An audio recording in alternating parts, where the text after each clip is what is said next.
नमस्कार साथियों, कैसे हैं आप सभी। तो लास्ट क्लास में हमने समुद्र विज्ञान में महासागरीय परिसंचरण की बात की थी और महासागरीय परिसंचरण के बारे में समझा था। जलधाराएं क्या होती हैं, सामान्य सी परिभाषा जाने थे। उत्पत्ति के कारण और कह सकते हैं कि इनकी दिशाओं को निर्धारित करने वाले कारकों की चर्चा की थी। और इसके साथ साथ हमने एक कॉमन पैटर्न को ड्रॉ किया था, जिसे हम कह सकते हैं कि सामान्य प्रतिरूप। जलधाराओं का जो सामान्य प्रतिरूप है, इस सामान्य प्रतिरूप की भी चर्चा की थी।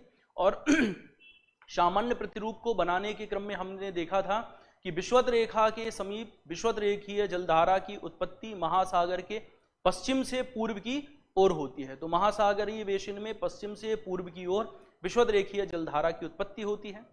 फिर अगर उत्तरी गोलार्ध की बात करें तो ये क्लॉकवाइज डायरेक्शन में जल का बहाव होता है और दक्षिणी गोलार्ध में एंटी क्लॉकवाइज डायरेक्शन में जल का बहाव होता है। और फिर उच्च अक्षांशों पर जहां पर हिमगलन होता है, हिमगलन के कारण ठंडी जलधाराएं आती हैं और फिर इधर भी ठंडी जलधाराएं दक्षिणी गोलार्ध में भी। साथ साथ हमने इस बात को भी देखा था कि अगर अपेक्षाकृत गर्म क्षेत्र से अपेक्षाकृत ठंडे क्षेत्र की ओर जल का बहाव होता है तो उसे गर्म जलधारा के रूप में जानते हैं, और अगर अपेक्षाकृत ठंडे क्षेत्र से अपेक्षाकृत गर्म क्षेत्र की ओर जल का बहाव होता है इसे ठंडी जलधारा के रूप में जानते हैं। तो आज हम लोग अलग अलग जो महासागर हैं उन महासागरों में जो जलधाराएं उत्पन्न होती हैं उन जलधाराओं की बात करते हैं। तो सबसे पहला हेडिंग लगाइए, प्रशांत महासागर की जलधाराएं। तो पहली हेडिंग आपको लगानी है क्या, प्रशांत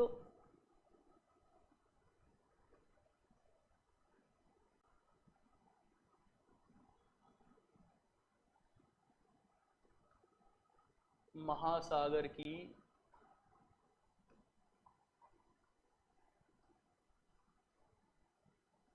जलधाराएं। प्रशांत महासागर की जलधाराएं।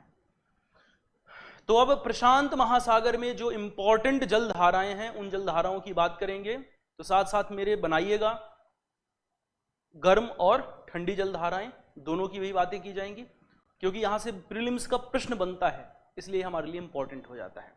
तो पहले एक डायग्राम ड्रॉ करते हैं और मेरे साथ आप लोग भी डायग्राम को ड्रॉ करिएगा।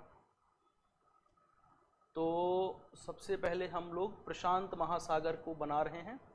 तो प्रशांत महासागर बनाने का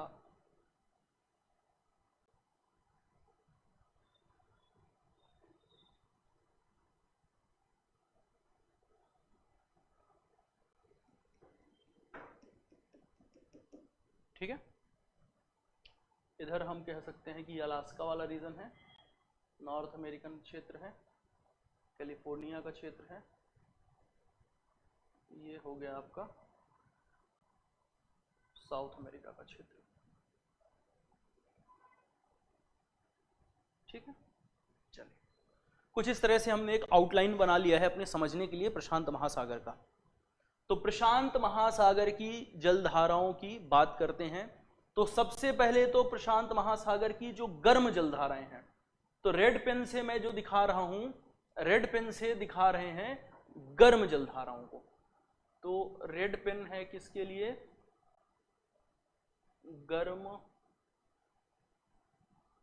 जलधारा।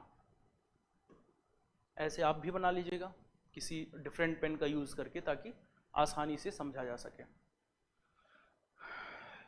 जब भी हमने पढ़ा था महासागर में जलधाराओं का सामान्य प्रतिरूप, कॉमन पैटर्न के बारे में हमने पढ़ा था, तो महासागर में जलधाराओं के सामान्य प्रतिरूप को समझने के क्रम में हमने बात की थी कि महासागरीय बेसिन में पूर्व से पश्चिमी क्षेत्रों की ओर जल का बहाव होता है। तो पूर्व से पश्चिम की ओर जल का बहाव होता है और इस प्रकार गर्म जलधारा की उत्पत्ति होती है, जिसे विषुवत रेखीय जलधारा कहते हैं। तो पश्चिम की ओर, पूर्वी क्षेत्रों से पश्चिमी क्षेत्रों की ओर जो जल का बहाव हो रहा है, इसे हमने क्या कहा है, ये ऑस्ट्रेलिया का रीजन थोड़ा सा नीचे और नीचे है, तो इसको थोड़ा सा और नीचे बना देंगे इस तरह से। ठीक है, जो जल का बहाव है इसे कहा जाता है, ये आपका जापान का क्षेत्र है, फिलीपींस और फिर जापान का रीजन है।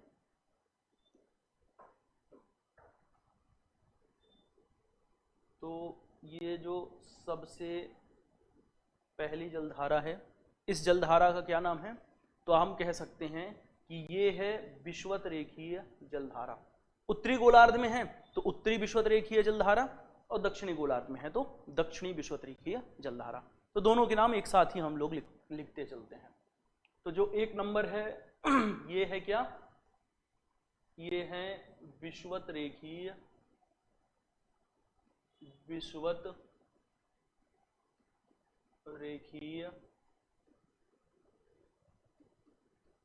जलधारा। ठीक है, उत्तर और दक्षिण दोनों को ही हमने एक नंबर दे दिया है। तो उत्तर और दक्षिण दोनों को ही हमने एक नंबर दे दिया है। तो उत्तरी विषुवत रेखीय जलधारा और दक्षिणी विषुवत रेखीय जलधारा। जो पानी वापस लौट जाता है, आप लोग जानते हैं कि जब कभी विषुवत रेखीय जलधाराओं के अभिसरण से जल स्तर में वृद्धि होती है तो इस अभिसरण से जल स्तर में होने वाली वृद्धि के कारण जिस जलधारा की उत्पत्ति होती है, इस जलधारा को प्रति विषुवत रेखीय जलधारा कहते हैं। तो ये जो दूसरा नंबर है, इस जलधारा को कहते हैं क्या? ये है प्रति विषुवत रेखीय जलधारा। ठीक है, उसके पश्चात एक जलधारा इस स्थान पर उत्पन्न होती है, कुछ जल का बहाव इधर चला जाता है और कुछ इस स्थान पर आता है, तो यहां पर इसे कहा जाता है सुसीमा की धारा। क्या कहते हैं? तो इसे कहते हैं इस स्थान पर सुसीमा की धारा। तो तीसरी जो जलधारा है इसका नाम है सुसीमा की जलधारा। ठीक है, सुसीमा के बाद जापान सागर के आसपास का जो क्षेत्र है, इस स्थान पर इसे कहते हैं क्यूरोशिवो की जलधारा। तो इसे कहां पर? तो इसे कहा जाता है क्या? क्यूरोशिवो की जलधारा। अच्छा, ध्यान रखिएगा, जो ये क्यूरोशिवो की जलधारा है इधर जापान के पास, इस क्यूरोशिवो की जलधारा को ही काली धारा के नाम से भी जाना जाता है। तो इस क्यूरोशिवो की जलधारा को कहां पर? तो जापान में इसे कहा जाता है काली धारा। तो जापान में इसे काली धारा के नाम से जाना जाता है। ठीक है, उसके बाद देखिए, ये पानी कुछ इस तरह से बहता हुआ उत्तरी अमेरिका के क्षेत्रों से, पश्चिमी क्षेत्रों से जाकर के टकराता है। इसे कहते हैं उत्तरी प्रशांत प्रवाह। तो उत्तरी प्रशांत प्रवाह है, और ये उत्तरी प्रशांत प्रवाह जो है, तो ये जाकर के कहाँ टकरा रहा है? तो ये उत्तरी प्रशांत प्रवाह जाकर के टकराता है उत्तरी अमेरिका के क्षेत्रों से। तो हम इसे नाम देते हैं उत्तरी प्रशांत प्रवाह। उत्तरी प्रशांत प्रवाह का कुछ भाग टकरा करके तट का अनुसरण करते हुए उत्तरी क्षेत्रों की ओर, उच्च अक्षांशीय क्षेत्रों की ओर बढ़ के चला जाता है, अलास्का के समीप पहुंचता है। इस स्थान पर इसे कहते हैं अलास्का की धारा। चूंकि ये अपेक्षाकृत गर्म क्षेत्र से, यानी अपेक्षाकृत निम्न अक्षांश के क्षेत्र से अपेक्षाकृत ठंडे क्षेत्रों की ओर जा रहा है या उच्च अक्षांश के क्षेत्रों की ओर जा रहा है, इसलिए यह एक प्रकार की गर्म जलधारा होती है। तो हम इसे क्या नाम देते हैं? इसका नाम है अलास्का की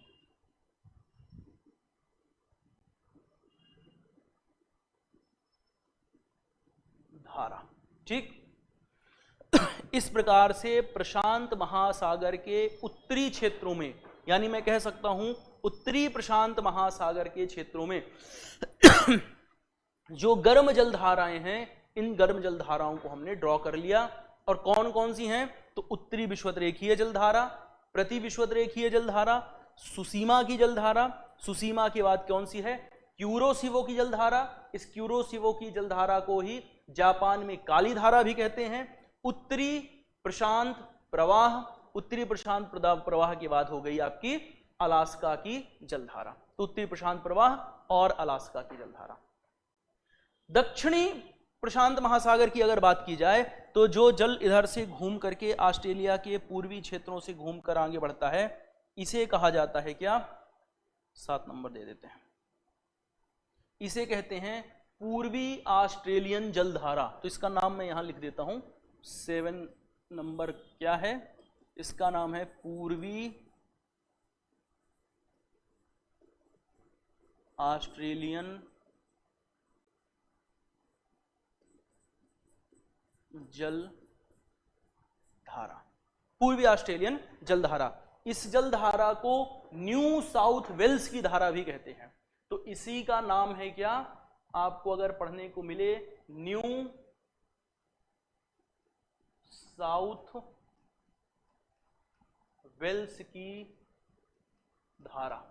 तो इसी जलधारा का नाम है न्यू साउथ वेल्स की धारा। ये 7 नंबर है, इस क्षेत्र की बात कर रहे हैं हम, ठीक है ना? तो ध्यान रखिएगा, इसमें इसे मत सोचिएगा। 7 नंबर यानी न्यू साउथ वेल्स की धारा हम इसे कहते हैं।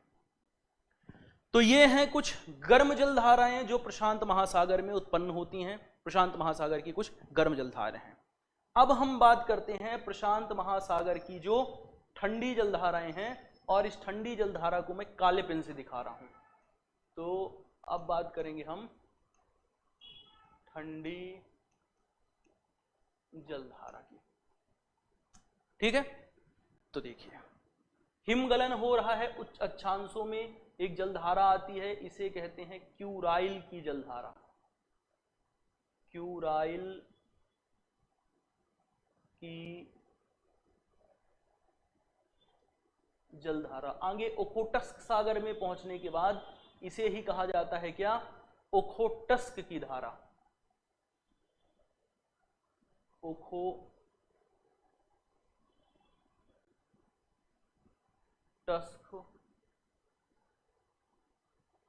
की धारा कहते हैं, ठीक है? ओखोटस्क की धारा कहते हैं। इस स्थान पर जो जल टकराया है और इसका एक हिस्सा तो उच्च अक्षांशों की ओर चला गया, अपेक्षाकृत निम्न अक्षांश से अपेक्षाकृत उच्च अक्षांश की ओर जा रहा है, तो गर्म होगा। लेकिन जब ये पानी विषुवत रेखा की ओर लौटेगा, यानी ये अपेक्षाकृत कहां से आ रहा है? तो आप कह सकते हैं कि अपेक्षाकृत उच्च अक्षांश से अपेक्षाकृत निम्न अक्षांश की ओर जा रहा है, यानी कि इस स्थान का तापमान इस स्थान के तापमान की तुलना में कम होगा। तो ये एक प्रकार की ठंडी जलधारा होगी, क्योंकि ये अपेक्षाकृत ठंडे क्षेत्र से आ रही है और जा रही है अपेक्षाकृत गर्म क्षेत्र की ओर। इसे कहा जाता है कैलिफोर्निया की जलधारा। क्या नाम है इसका? नाम है कैलिफोर्निया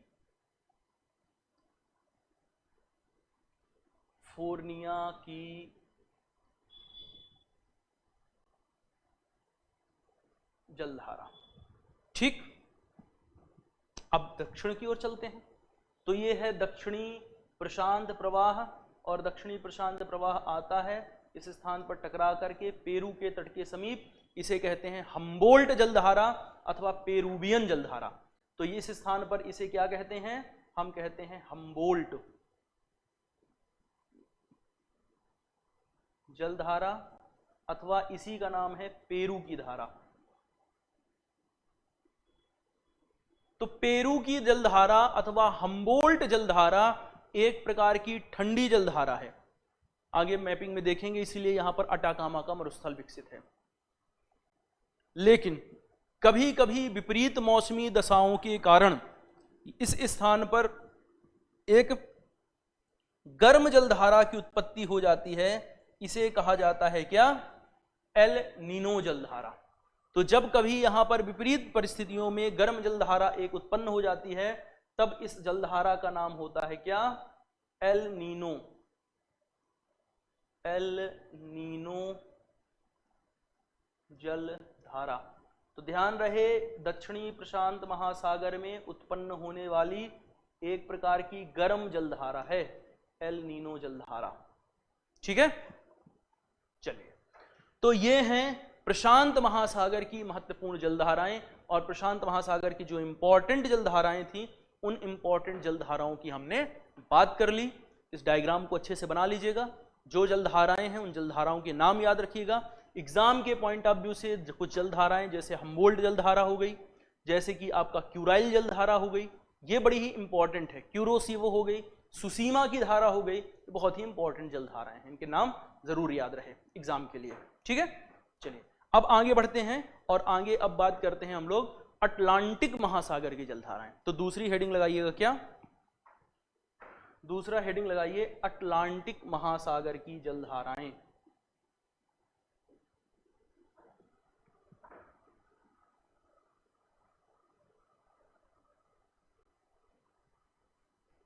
अटलांटिक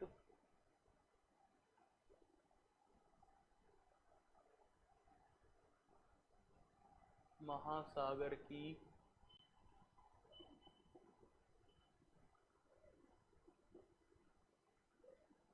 जलधाराएं। ठीक है, चलिए थोड़ा सा अटलांटिक महासागर को बनाते हैं पहले, फिर अटलांटिक महासागर की जलधाराओं की चर्चा करेंगे। तो पहले तो अटलांटिक महासागर हम लोग बनाते हैं, उनका प्रयास करते हैं।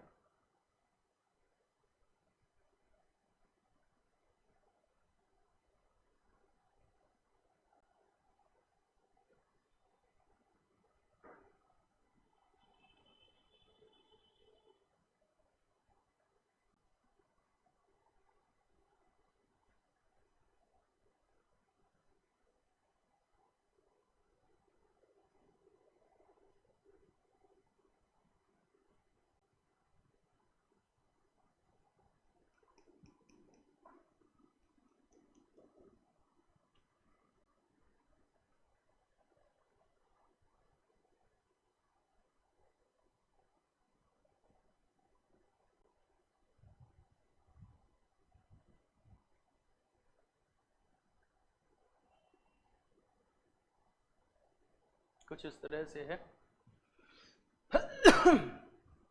तो ये अटलांटिक महासागर है और अब अटलांटिक महासागर की जलधाराओं की हम लोग बात करते हैं। तो देखिए यहाँ पर कैरेबियन सागर है, ग्रेटर एंटिलीज है, क्यूबा, हैती, यहाँ पर क्यूबा, हैती, डोमिनिकन रिपब्लिक, प्रोटोरिको, इस तरह से द्वीप समूह हैं। ठीक है, तो यहाँ पर कैरेबियन द्वीप का क्षेत्र है। तो रेड पेन से, जैसा कि पिछली बार हमने करा था, रेड पेन का मतलब है गर्म जलधारा, तो गर्म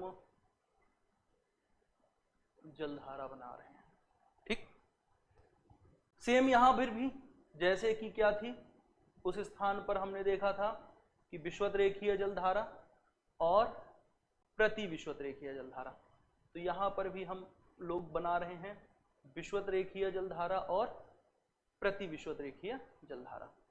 तो ये विषुवत रेखीय जलधारा हो गई और इसके ठीक अपोजिट में जो जलधारा है, इस जलधारा का नाम है प्रति विषुवत रेखीय जलधारा। तो अब यहाँ पर मैं दोबारा से लिख नहीं रहा हूं, इनके नाम आप लोगों को ऑलरेडी पता है, विषुवत रेखीय जलधारा और प्रति विषुवत रेखीय जलधारा। अब हम लोग बात करते हैं पहले तो उत्तरी अटलांटिक महासागर की जलधाराओं की। तो उत्तरी अटलांटिक महासागर में जब ये पानी जाता है कैरेबियन सागर में एंटिलीज द्वीप समूह के पास, तो इस स्थान पर इसे कहा जाता है क्या, यहां पर इसे कहते हैं, 2 नंबर में दे देता हूं, एंटिलीज की जलधारा। तो ये 2 नंबर से मैं लिखना शुरू करता हूं, 1 नंबर आपको पता है, 1 और 2 पता है, सॉरी 3 नंबर से, तो 3 नंबर इसको दे देते हैं हम लोग। इसका नाम है एंटिलीज। 1 और 2 आपको पता है, विषुवत रेखीय और प्रति विषुवत रेखीय। 3 नंबर है, यहां पर इसे कहते हैं क्या, एंटिलीज। एंटिलीज की जलधारा। आगे जब फ्लोरिडा के पास जाते हैं तो फ्लोरिडा के तट पर इसे कहा जाता है फ्लोरिडा की जलधारा। तो 3 के बाद 4 नंबर हम क्या देते हैं, इसे कहते हैं फ्लोरिडा की जलधारा। कैप हैटरस में पहुंचने के बाद, कैप हैटरस तक फ्लोरिडा कहते हैं, और कैप हैटरस के बाद इसे कहा जाता है गल्फ स्ट्रीम। तो कैप हैटरस तक गल्फ स्ट्रीम, और फ्लोरिडा कैप हैटरस के बाद इसे कहा जाता है गल्फ स्ट्रीम, और आगे न्यू फाउंडलैंड के तट की ओर जाती है ये। तो यहां पर इसे कहा जाता है क्या, इसे कहते हैं गल्फ स्ट्रीम की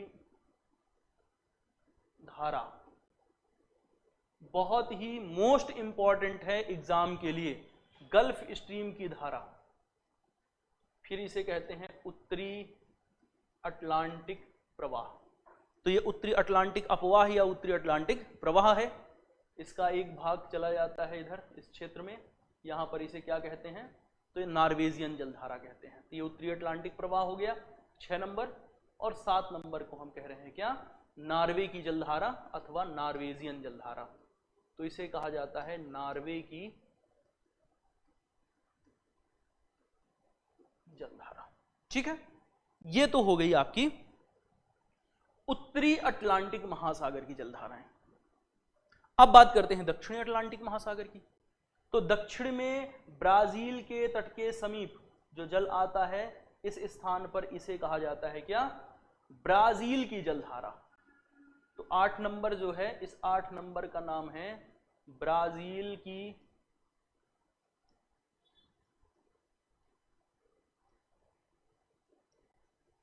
जलधारा। ठीक है, ब्राजील की धारा। तो ये हैं अटलांटिक महासागर की गर्म जलधाराएं। विषुवतरेखीय जलधारा, प्रति विषुवतरेखीय जलधारा, एंटिलीज की जलधारा, फ्लोरिडा की जलधारा, गल्फ स्ट्रीम। उत्तरी अटलांटिक प्रवाह है नॉर्वेजियन जलधारा।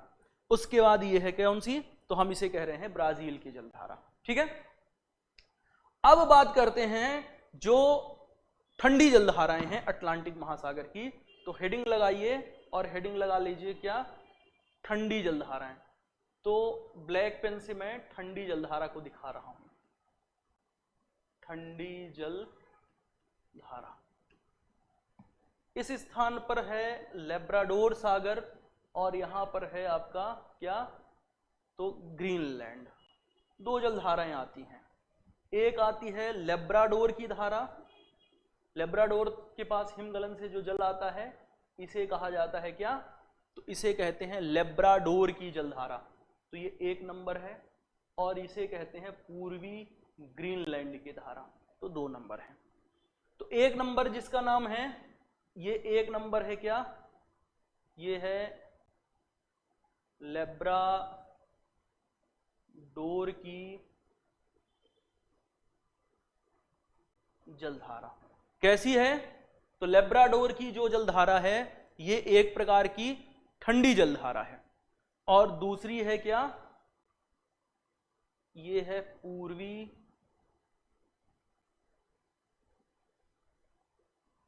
ग्रीनलैंड की धारा।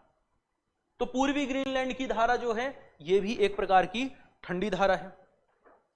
अब जो जल इधर से घूम करके निम्न अक्षांश की ओर आ रहा है, अपेक्षाकृत निम्न अक्षांश की ओर आ रहा है, ये ठंडा होगा।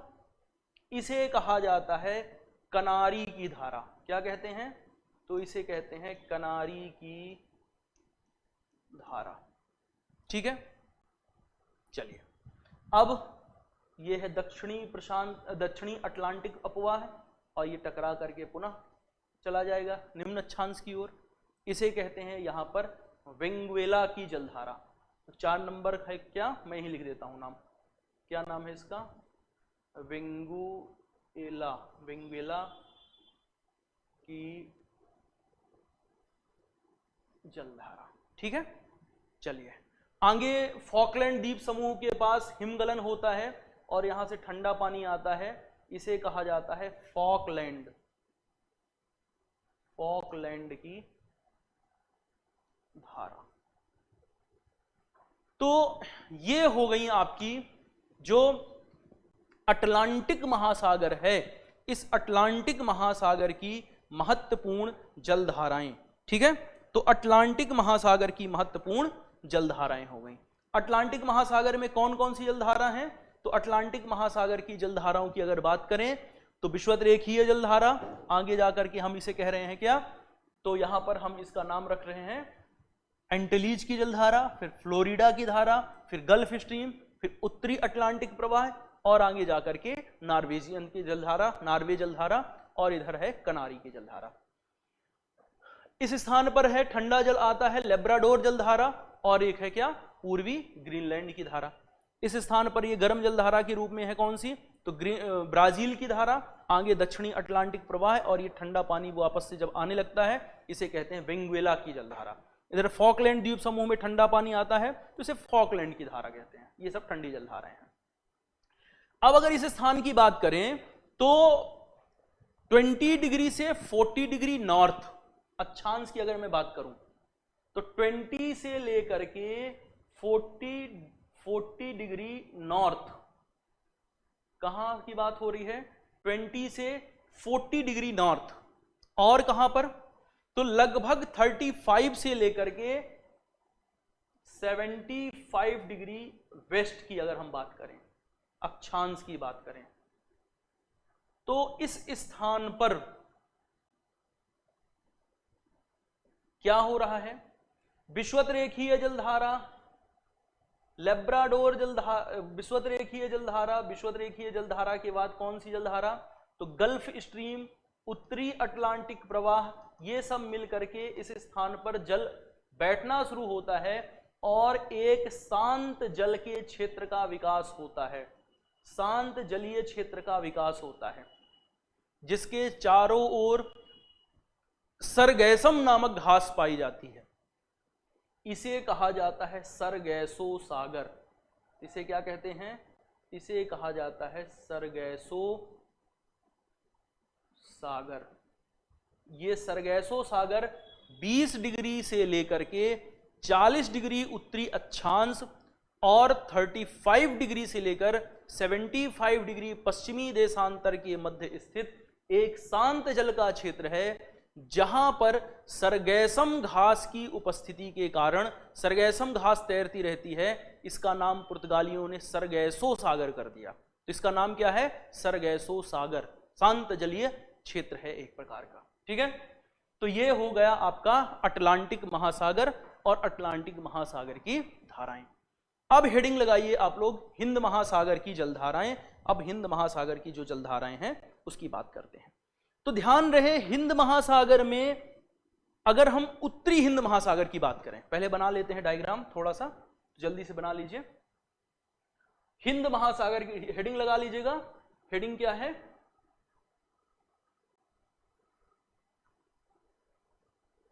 हिंद महासागर की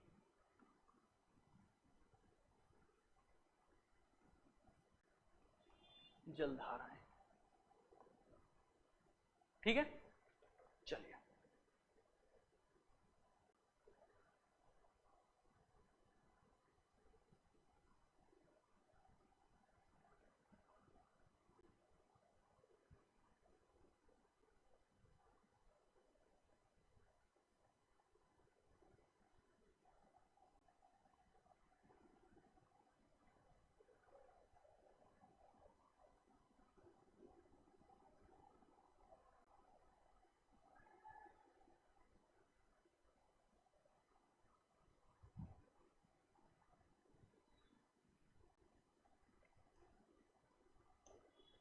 तो देखिए, हिंद महासागर की अगर हम बात करें तो हिंद महासागर में जलधाराओं के एक सामान्य प्रतिरूप का विकास नहीं होता है। उत्तरी हिंद महासागर में, तो उत्तरी हिंद महासागर में पवनों के प्रत्यावर्तन के साथ, जैसे ही मानसूनी पवनों का प्रत्यावर्तन होता है, पवनों के प्रत्यावर्तन के साथ जलधाराओं की दिशा में भी परिवर्तन हो जाता है। इसलिए उत्तरी हिंद महासागर में जलधाराओं के सामान्य प्रतिरूप का विकास नहीं हो पाता, लेकिन दक्षिणी हिंद महासागर में जलधाराओं के सामान्य प्रतिरूप का विकास होता है। और यह क्षेत्र है मेडागास्कर का क्षेत्र, तो ये हमने मेडागास्कर का रीजन बना लिया है। और इस स्थान पर अगर हम बात करते हैं गर्म जलधाराओं की, तो दक्षिणी विषुवत-रेखीय जलधारा है, और ये दक्षिणी विषुवत-रेखीय जलधारा जब इस क्षेत्र पर पहुंचती है, इसका नाम क्या है, तो इसका नाम है दक्षिणी विषुवत रेखीय जलधारा। ठीक है, ये दक्षिणी विषुवत रेखीय, मेडागास्कर में, ठीक है, मोजाम्बिक का एरिया, मेडागास्कर मोजाम्बिक का जो क्षेत्र है, इस स्थान पर जब ये पहुंचती है तो इसे कहा जाता है, इस क्षेत्र पर मोजाम्बिक की धारा। तो यहां पर क्या कहते हैं, इधर कहते हैं मोजाम्बिक की धारा कहा जाता है। आगे जाकर के इसी जल को कहा जाता है अगुलहास की धारा। तो आगे इस स्थान पर इसे कहते हैं क्या, अगुलहास की धारा, अगुलहास की धारा कहा जाता है। फिर क्या है, तो ये जल वापस से लौट के आ जाता है और वापस से लौट के आने के पश्चात पश्चिमी ऑस्ट्रेलियन जलधारा और सोमाली की जलधारा कहलाता है। सोमाली आइलैंड के पास जब ये पहुंचता है, ये वापस से लौट रहा होता है और वापस से लौट करके ये जब दक्षिणी ऑस्ट्रेलिया के पास आता है तो इस स्थान पर इसे कहा जाता है, दक्षिण पश्चिमी क्षेत्रों में पश्चिमी ऑस्ट्रेलिया की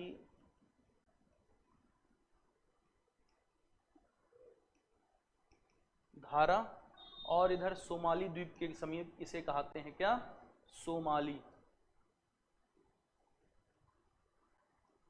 की जलधारा।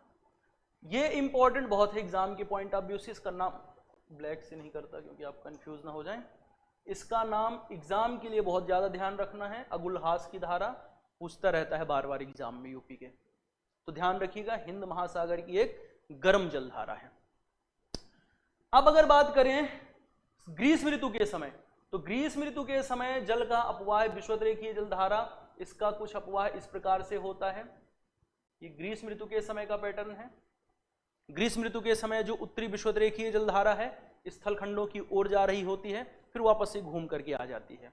लेकिन जब शीत ऋतु का समय आता है तो शीत ऋतु के समय इसकी दिशा में प्रत्यावर्तन हो जाता है और शीत ऋतु के समय कुछ इस दिशा में ये जल का अपवाह हो जाता है। तो उत्तरी हिंद महासागर के लिए यह ध्यान रखना है कि उत्तरी हिंद महासागर में जलधाराओं के किसी भी एक सामान्य प्रतिरूप का विकास नहीं होता।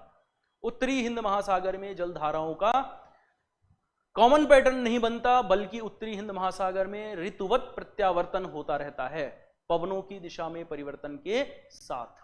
ठीक है, चलिए, तो ये था महासागर की जो जलधाराएं थी, महासागर की जलधाराओं से संबंधित बातों को हमने डिस्कस कर लिया है। इसके साथ साथ महासागर में नितल उच्चावच संबंधी एक टॉपिक है, जहां पर देखते हैं महासागरीय उभार क्या है, महासागरीय ढाल क्या है, मग्न तट का क्षेत्र क्या है। इन बातों को मुख्य परीक्षा के पॉइंट ऑफ व्यू से पढ़ते हैं। साथ साथ ओशियन डिपॉजिट एक टॉपिक है जो कि मुख्य परीक्षा और इन्वायरमेंट का एक इंपॉर्टेंट टॉपिक है, जो मेंस में जहां से सवाल पूछे जाते हैं। प्रीलिम्स के लिए हम उस टॉपिक को नहीं पढ़ते हैं, नहीं ज़्यादा फोकस करते हैं हमारा। तो जो मेन टॉपिक थे हमारे समुद्र विज्ञान के प्रीलिम्स के पॉइंट ऑफ व्यू से, वो सारे टॉपिक हमने डिस्कस कर लिए। मुख्य परीक्षा की क्लास में इसे और डिटेल में डिस्कस कर देंगे कि कौन कौन से और टॉपिक डिस्कस करना है, और साथ में इन टॉपिक को थोड़ा और बढ़ाते हैं जहां पर सामान्य प्रतिरूप की बात होती है, क्योंकि वहां से प्रश्न पूछे जाते हैं। तो मेंस की क्लासेस में इसको और डिटेल में डेवलप करा दूंगा। ठीक है, तो आज के लिए यहीं तक रखते हैं। धन्यवाद, मिलते हैं अगली क्लास में नए सेगमेंट के साथ। Thank you.